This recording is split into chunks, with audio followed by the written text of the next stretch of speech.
न आंख उठाकर देखना न रखना कोई भरम, न आंख उठाकर देखना न रखना कोई भरम, वरना जड़ सहित मिटा देंगे तुम्हें, है हिंदुस्तान की कसम।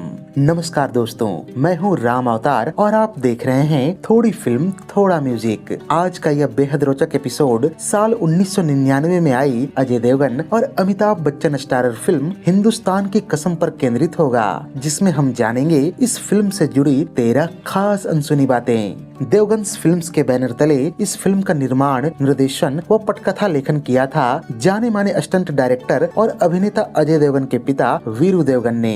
फिल्म की कहानी लिखी थी जनक हृदय ने तथा संवाद लिखे थे तनवीर खान ने। तकरीबन 2 घंटे 39 मिनट लंबी इस फिल्म को रिलीज किया गया था 23 जुलाई 1999 को तथा इसके प्रमुख व सहायक भूमिकाओं में नजर आए थे अजय देवगन, अमिताभ बच्चन, सुष्मिता सेन, मनीषा कोइराला, फरीदा जलाल, प्रेम चोपड़ा, नवीन निश्चल, शक्ति कपूर, कादर खान, गुलशन ग्रोवर, प्रमोद मुथु, शाहबाज खान आदि। गायक व संगीतकार सुखविंदर सिंह और लेजेंडरी लिरिसिस्ट आनंद बख्शी साहब के साझे मेहनत से तैयार किए गए कुल 12 गाने इस फिल्म के ऑडियो एल्बम में रखे गए थे।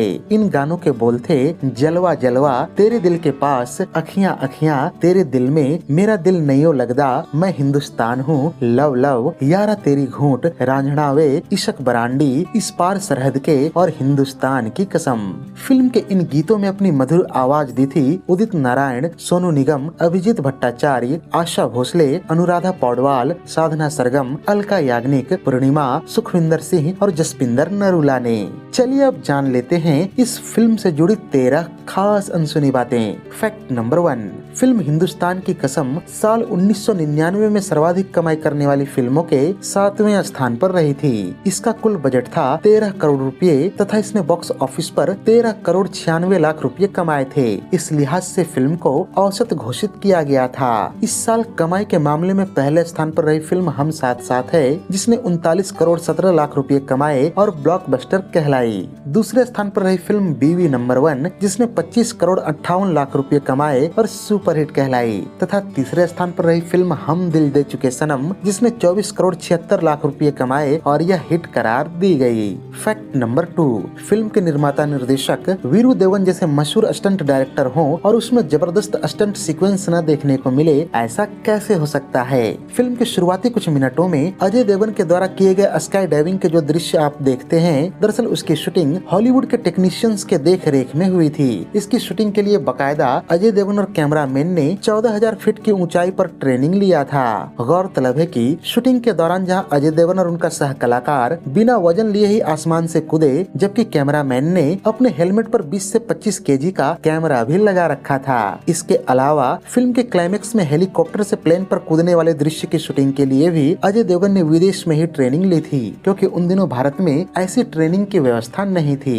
फैक्ट नंबर 3, इस फिल्म की जो मूल कहानी है, दरअसल उसी कहानी पर साल 1979 में राजेश खन्ना को लेकर वापसी नामक एक फिल्म बनाने की योजना बनी थी, लेकिन फाइनेंशियली कारणों से ऐसा नहीं हो सका। अगले कुछ सालों बाद 1997 में एक अफवाह यह भी उड़ी कि सनी देओल और ऐश्वर्या रॉय को लेकर इसी कहानी पर एक बार फिर से फिल्म बनाने की कोशिश हो रही है, लेकिन इस बार भी बात नहीं बन सकी। इसी दौरान एक खबर यह भी आई कि अमिताभ बच्चन की फिल्म निर्माण कंपनी ABCL भी इसी कहानी पर एक फिल्म बना रही है, लेकिन इसी दौरान ABCL दिवालिया हो गई। ऐसे में वीरू देवगन की एंट्री हुई और उन्होंने फिल्म के राइट्स खरीद लिए और अपने बेटे अजय देवगन को लेकर फिल्म शुरू कर दी। फैक्ट नंबर 4, इस फिल्म के एक दृश्य में नेताजी सुभाष चंद्र बोस के साथ अमिताभ बच्चन और नवीन निश्चल को दिखाया गया है। दरअसल इस दृश्य को नेताजी के पुराने असल फुटेज के साथ अमिताभ और नवीन निश्चल के फुटेज को स्पेशल इफेक्ट की मदद से जोड़कर तैयार किया गया था। फैक्ट नंबर 5, इस फिल्म में दिखाया गया है कि एक लड़ाई के दौरान अमिताभ बच्चन का हाथ उड़ जाता है और वो एक हाथ से अपंग हो जाते हैं। ऐसा ही कुछ उनकी साल 1974 में आई फिल्म रोटी कपड़ा और मकान में भी देखा जा सकता है। इन दोनों ही फिल्मों में अमिताभ आर्मी ऑफिसर की भूमिका में नजर आए। दरअसल रोटी कपड़ा और मकान वो पहली फिल्म है जिसमें वीरू देवगन ने बतौर स्टंटमैन काम किया था और अमिताभ के साथ उनकी अच्छी बॉन्डिंग हो गई थी। अतः अपने उन्हीं पुराने दिनों की यादों को दोनों ने एक बार फिर से इस फिल्म में रिक्रिएट किया।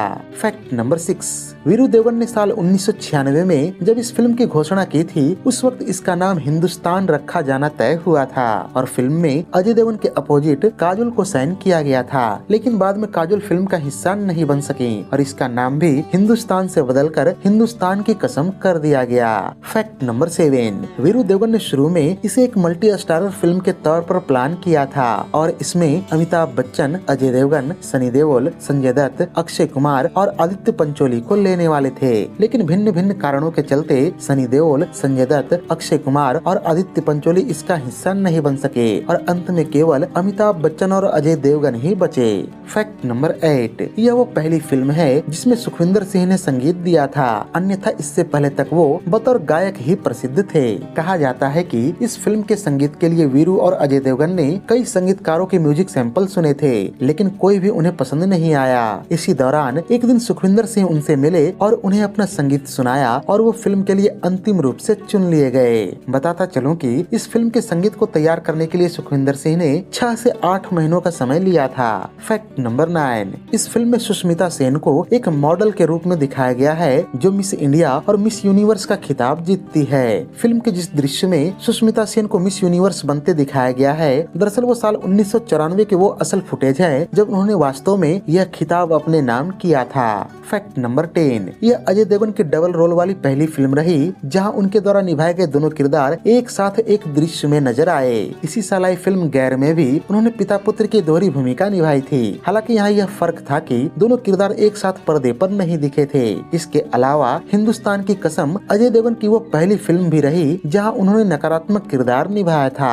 फैक्ट नंबर 11, यह अमिताभ बच्चन की पहली फिल्म रही जहाँ प्रेम चोपड़ा ने एक सकारात्मक किरदार निभाया था, नहीं तो इससे पहले तक अक्सर वो नकारात्मक रोल में ही दिखे। हाँ, यहाँ एक अपवाद के तौर पर आप फिल्म देश प्रेमी का नाम ले सकते हैं, यद्यपि इस फिल्म में भी प्रेम चोपड़ा का किरदार केवल ग्रे शेड लिए हुए था। फैक्ट नंबर 12, पता नहीं इस बात में कितनी सच्चाई है, परंतु कहा जाता है कि फिल्म में नवीन बावा और शक्ति कपूर के द्वारा निभाई गई भूमिकाओं के लिए क्रमशः संजय दत्त और सनी देओल को अप्रोच किया गया था। जहां संजय ने डेट्स की कमी के कारण फिल्म छोड़ दी, वहीं सनी देओल ने कहा कि एक सरदार आर्मी ऑफिसर की भूमिका को वो बॉर्डर फिल्म में पहले ही निभा चुके हैं, अतः इसे नहीं कर सकते। फैक्ट नंबर 13, इस फिल्म को शुरू में 335 स्क्रीन पर रिलीज किया गया था और इसे शानदार ओपनिंग भी मिली थी, लेकिन आगे चलकर यह अपने खराब स्क्रिप्ट और नरेशन के भेंट चढ़ गई। नतीजन धीरे धीरे दर्शक घटते चले गए और पहले दिन 1 करोड़ 45 लाख और पहले सप्ताह 7 करोड़ 10 लाख रुपयों का कारोबार करने के बावजूद यह पिछड़ गई। आगे चलकर इसकी कमाई और कम हो गई और मात्र 13 करोड़ 96 लाख रुपये ही कमा पाई, जिसके कारण यह औसत फिल्म साबित हुई। तो ये थी अजय देवगन और अमिताभ बच्चन की बहुचर्चित फिल्म हिंदुस्तान की कसम पर हमारी एक विशेष प्रस्तुति। उम्मीद है कि ये वीडियो आपको बेहद पसंद आई होगी। अगर वीडियो पसंद आई हो तो इसे लाइक और शेयर कर दें तथा ऐसे ही दिलचस्प वीडियोस की नोटिफिकेशन पाने के लिए चैनल को सब्सक्राइब करके बेल आइकॉन में ऑल का बटन दबा दें। धन्यवाद।